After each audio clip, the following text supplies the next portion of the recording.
There will be some things you already forgot. And you're like, oh, dang, I need to write that down. I really want to remember that. That was important. Then go through your year and write down your plot twists. So these are the unexpected things that happened that you were just shocked about, that came out of the blue, that were not part of the plan. They can be positive or negative. Hello, beautiful souls, and welcome to the Joyous Path to Millions. Happy New Year. If you're watching this on YouTube, you'll see that I still have all my Christmas decorations up, so permission to still be in holiday mode. I know I am. I've got my headphones on because I have kiddos still at home. They're not back in school yet, and they're on a play day, and they're being loud, which they should be. You know, they're hanging out and playing with friends, so it is all good. But this is going to be a really exciting episode. I'm going to be sharing with you the New Year rituals and reflections to set yourself up for success. And I brag that I've had some really beautiful rituals that have supported me over the years and in getting almost everything I've wanted. Like, I have manifested so much, it's insane. From back-to-back $1 million years in business, to living in my dream home, to having just a juicy, delicious relationship with my husband, to vacations, you name it. So I'm going to be spilling all the details and sharing it with you so that you can pick and choose the rituals and reflections that are going to support you and set you up for a beautiful new year. Now, if you're tuning into this podcast for the first time, hello, I am your host, Emily June Wilcox. I'm a serial entrepreneur, a 7-figure business owner, a mindset junkie. I'm the creator of the Money Wound Medicine program. I'm a mama of 2 and a lover of coffee and crystals. And part of the reason I do this podcast is that it's my mission to put more money in the hands of soulpreneurs. And I really believe and know in my bones that when women and heart-centered humans create the wealth they desire by healing their money wounds, that this allows us all to start acting from purpose and passion instead of these low frequencies of obedience and obligation.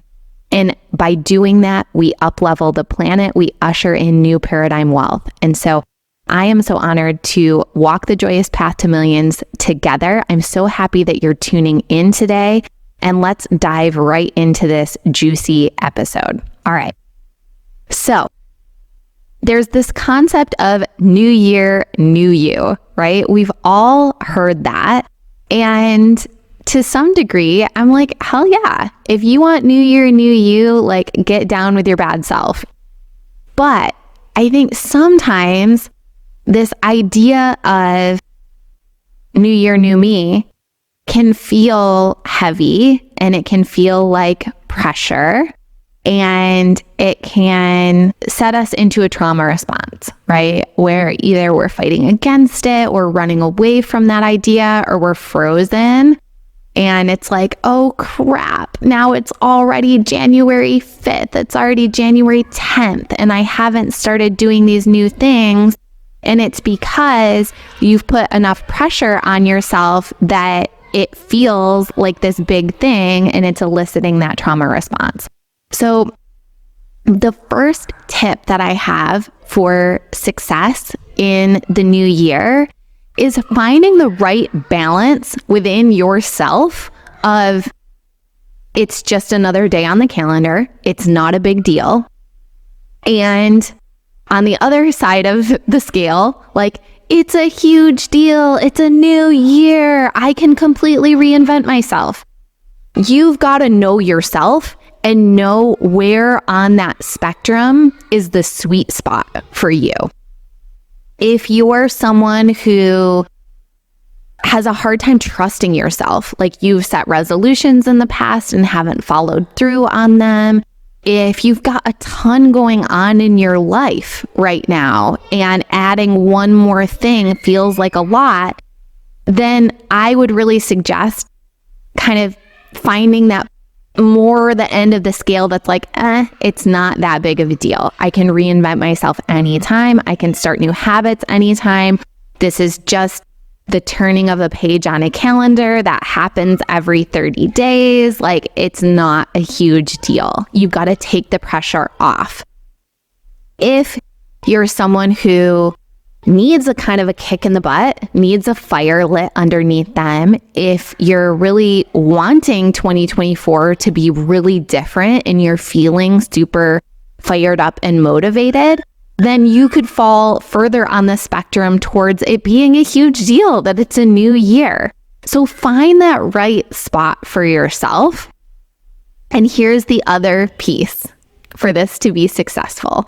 I want you to know and understand that your new year can start now, whatever day you're listening to this episode.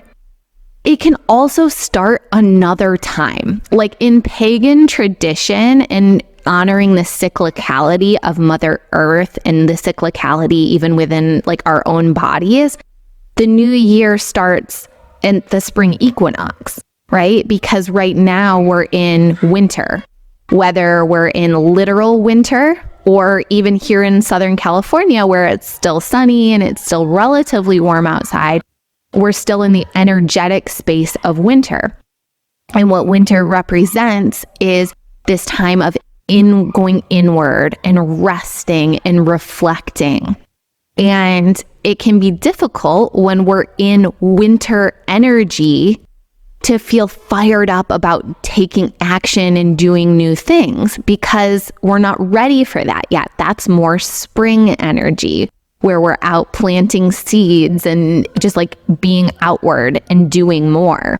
So if you're listening to this and you're still feeling kind of inward and reflective, or you're in a busy season for other reasons and it's not the right time to fully like reinvent yourself, you could choose the spring equinox, or you can choose any other date on the calendar. Like there is never just a black and white right time or wrong time to decide to start a new habit, make a new change, embody a new identity. So I just want to like put all of that out there as context for this. Now, I do find, and it is true, that because we're all one, we feel like we're individuals, but we're all part of a collective consciousness. Because we've all collectively agreed that January starts a new year and a new calendar, and there are a lot of people who are starting new habits right now, there is energetic support available in the collective consciousness because of that. So you can tap into that. And if you're feeling that, if you're feeling like extra fired up and motivated, it's probably because you're tapped into the collective consciousness, and it might make sense to start now rather than waiting until later. So with all of that being said, I'm going to share some of the best rituals and reflections that I've used to manifest literally everything off of my vision board, and invite you to do the same. All right. So the way that I like to kind of do this is it's part closing out the previous year, in this case 2023, and part welcoming in the new year. And I think both are pretty equally important because we want to do reflection, not just visioning. So what I start with is a highlight reel from the previous year. So if you're not doing this in January, you can just look at the previous like rolling 12 months. And because of this podcast, it's easy for me because every month I jot down my celebrations and stretches. So I have a really easy running list of like what my highlights were from each month. If you don't have that, but you maintain a digital calendar or like a written planner, I suggest going back through your planner or your calendar and looking at it. It's really helpful. You'll see things on there where you're like, oh, that's right. I forgot that our friends came to visit from out of town at the end of January last year. Oh, wow. That was when I had this life-changing meeting with whomever, someone who became a client, or that's when I was interviewed on this podcast. Wow, I can't believe that was 5 months ago. It feels like it was a year ago, whatever. It's going to help you notice how your year actually unfolded. What trips you took, who came to visit, what were some of the key things you were doing work-wise. You'll see like, oh, my calendar was blocked for Disney that day. That's right. We went to Disneyland with the kids. That was so special. Whatever those things are for you, give yourself time to do your year in review. You can also scroll back through your photos of the last year, and that can be a really beautiful and special way to just connect back in with what those highlights were for yourself. That usually tends to work really well for like family stuff, but you might not have things in your phone that represent what you do for work. So that's where using the calendar can be really helpful as well. So take some time and really write down your highlight reel for the last year. Really allow yourself to see the year in a full snapshot. Like, what are the things that you want to remember? And you'll be surprised. There will be some things you already forgot. And you're like, oh, dang, I need to write that down. I really want to remember that. That was important. Then go through your year and write down your plot twists. So these are the unexpected things that happened that you were just shocked about, that came out of the blue, that were not part of the plan. They can be positive or negative. So I like calling them plot twists because it's more of a neutral term. If I were to say challenges, then you would only write the negative things, but there might have been some really unexpected but beautiful plot twists in the last year as well. So just write those down, because it helps also for you to see that perhaps some of the goals that you created a year ago either happened in a different way or haven't happened yet, but there's good reason, right? There were unexpected things that you didn't anticipate when you were writing out your goals that happened, and that's life. And P.S., that's going to happen this coming year too. Like, we don't get to unsubscribe from that. So then, especially with the plot twist, write down the lessons that you want to keep. Like, what do you want to take forward from those unexpected things that happen? Because we want to keep the highlights from the previous year, but we also want to keep the important lessons. So that way we're not relearning over and over again the same things. Okay. Then what I like to do is rate the areas of my life from the past year on a scale from 1 to 10. So I'm going to give you some suggested categories, but you can also choose your own. So health, love and romance, friendship, business, wealth, fun, and spiritual. Those are the categories that I use. And by the way, I have a printed workbook that I go through and that I've taken my clients through in the past. I'll give it to you for free. You just need to comment. So you can comment on YouTube. I guess you can't really do it on Apple or Spotify, but you can also slide into my DMs.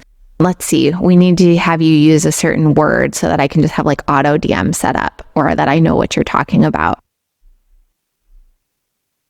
How about the word New Year? New Year. So if you want to message me New Year or comment New Year, honestly, even if you listen on Apple or Spotify, it would be such a gift to me if you would come onto YouTube and subscribe to my YouTube channel and drop a comment there. That would be really beautiful. So actually, don't slide into my DMs. Just come on YouTube, subscribe, and drop the comment New Year, and we'll get you hooked up with this workbook if you prefer to just be able to print something out rather than having to take notes and write it all out. All right, cool. Okay, so then based on all of those areas of your life that you rated, you're going to pick 3 that you want to improve on in 2024. Now, it doesn't have to be the ones that you gave the lowest score. This is a choose your own adventure, baby. You get to do what you want to do. You're going to pick 3 areas where you want to improve in 2024. And then you're going to ask yourself some important questions about each of those areas. So let's say, for example, that one of the areas that I chose was business, that I want to improve on business in 2024. So I'm going to ask myself, what would it look like to improve in business? And so I might have some specific goals, or it might not be super specific. And by the way, in human design, there's specific and non-specific manifestors. And so there are people who are more wired for a real specificity around manifesting, and there are others that aren't. And so if you are in the non-specific category, you might have been making yourself wrong, because usually like all of the gurus around manifestation talk about getting so specific. But for you, it might be more of a mood board. It might be more of a feeling, and it might be more general, and that's totally fine. Okay. So get as specific as feels good, but there's no way to screw this up. All right. So you're just going to kind of jot down, like, what would it look like to improve in business in this coming year? Then you're going to ask yourself, what would it feel like to improve in business? So then when you really want to use like feeling words, it's super important. A lot of times we are good at like intellectualizing, but we're not good at dropping into our body and into our feelings. So you're going to do that. Ask those same 2 questions for each of the 3 areas where you want to improve. And then this is a super important piece. It's literally like the keys to the kingdom here when it comes to manifesting and getting everything you want and getting it so much faster. What are some other habits, things, behaviors that feel like the feelings you just named? Here, I want you to get very specific, okay?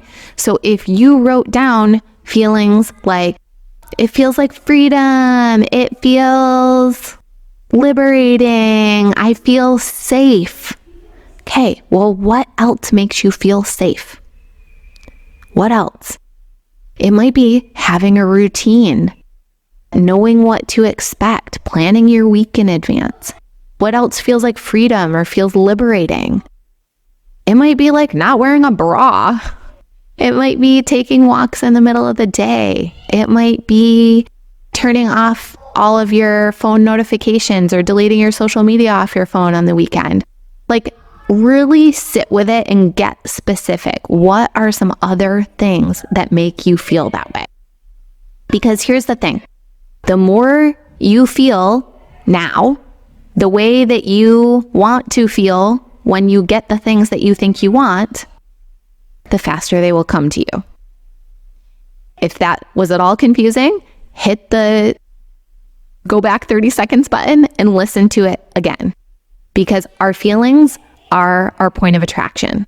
And in law of attraction, whatever we're putting out is what we're an energetic match for. So if I think that I want $8 gazillion because it's going to make me feel free, the more I can feel free now by drinking cups of coffee on my balcony, by having a clear schedule, whatever the things are that make me feel free now, that makes me an energetic match for more things that will create that feeling. So we want to align our feelings. It's super important. We're not done yet, but we could be done. And if we were done, honestly, you should be like sending me PayPals of $500 because $1,000, $1,500, $2,000, like this, that one tip is so freaking valuable. And I know that I could put together a paid class and charge for this. In fact, I have in the past, and it's so freaking valuable, and everyone had their mind blown. And so many of those people now over this past year have manifested everything they wanted and accomplished all the things that they wanted to do. So it really works. Okay. The next question. Is there any old energy, habits, or patterns that you've outgrown that you want to leave behind, that you want to leave in last year? Write them down. What are they? Then you want to ask yourself, what new energy can I infuse into my life to better align with the version of me that's released the old energy? So when we release the old, it creates space. What do we want to put in to that new space that's been created? You want to ask yourself, are there any routines, habits, or behaviors that I want to commit to in this upcoming year? So this is where you kind of get to do some of the more traditional goal setting. And again, if you're someone who in the past has struggled to stick with it, don't put like 20 things here. Just put a few. If you're someone who is like, I accomplish everything that I say that I'm going to do, it's easy for me, I love building new habits, I love habit stacking, great. Then you get to go a little bit more buck wild. You just got to know yourself. And then if this new year were a feeling, it would feel like blank. Just tap into that. It's a good time to like close your eyes, put a hand on your heart, put a hand on your belly or your womb space, and just breathe and just tap in. Like, what would it feel like? And then if it feels fun for you, you get to write down like a word or a couple words that are going to be your theme for the year, your words for the year. It might be the same as a feeling word that you wrote down. It might be something different. Again, there's no way to screw this up. There's no way to do it wrong. Just doing this exercise, even if you do it once and then forget about it for a year, you're so much further ahead than the millions of people who didn't take any time to do any ritual or do any reflection. So it's really powerful. And when we do this kind of reflection, wow, we're so much more likely to achieve our goals and dreams. I mean, I have found workbooks from years past, and I'm shocked. There are things that I wrote down that I completely forgot about, yet I manifested them. It's unbelievable. All right. Then the last piece of this is the visioning piece. So see how much of that has been reflection? Now, not all of it. Some of it was like, okay, then how do we want to feel? And like, so we started to move from reflection into visioning and future casting. And then we really anchor in that future vision here with this last piece. So now you get to dream into the highlight reel for this upcoming year. So you wrote down your highlight reel for last year. Now it's like, what do you want your highlight reel to be this year? Go crazy.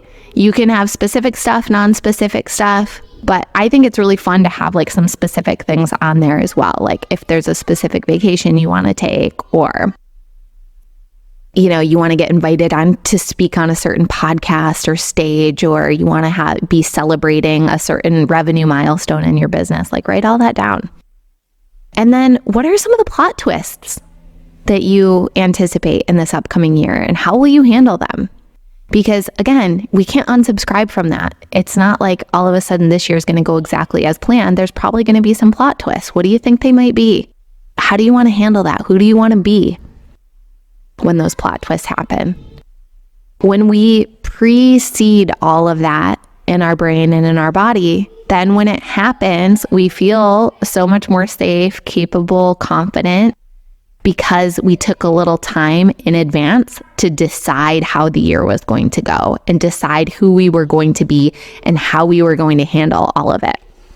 So that is it. That is it. Like, what a juicy, value-packed episode. I hope you've been just going, oh my gosh, oh my gosh, oh my gosh. Where's my pen and paper? How do I get all of this down? I can't wait to do this. And I'm super excited for you because I know the power in these practices. Like, these are not just cutesy little questions. These are potent portals for you to completely rewrite the story of this past year and how you felt like it went, and for you to pre-write the story for this coming year so that you can make it one that you're really, really excited to live. So again, if you want the workbook in a PDF printable, you're going to go onto YouTube. We'll make sure that the YouTube link for this episode is in the show notes so that it's super easy if you're an Apple or Spotify listener. But you're going to go to YouTube. You are going to subscribe to my channel because you love supporting me in my business. Thank you so much. I so appreciate you. And you're going to drop the comment "New Year," and then we will get you the workbook so that you can print it out and go through all of this ritual and reflection for yourself and your own life and your own business. And I am just so excited for you. I am cheering you on. I am wishing you the absolute best. And I'm here walking alongside you on the joyous path to millions. So as always, thank you so much for tuning into the show. It's a top 3% global podcast, which is just freaking wild. Maybe it'll be top 1% this year. I'm going to put that on my 2024 highlight reel because why not? Why shouldn't this be a top 1% global podcast? I know the incredible work that we're doing on this show. I know how inspiring it is. And I hope that as you listen to this show, you feel like it's possible for you and you feel inspired and you feel motivated. So thank you so much for tuning in, and I will talk to you soon. Listeners like you have made this a top 3% global podcast. So thank you so much for tuning in. Please like, subscribe, share, and leave a review. I also love hearing listener feedback, so feel free to slide into my DMs on Instagram @mmakesmoney. If you would like to explore hiring me as your money healer and business mentor, hit the link in the show notes or head to explore.emilywilcox.com. Until next time, I'm sending you all the magic money vibes on your joyous path to millions.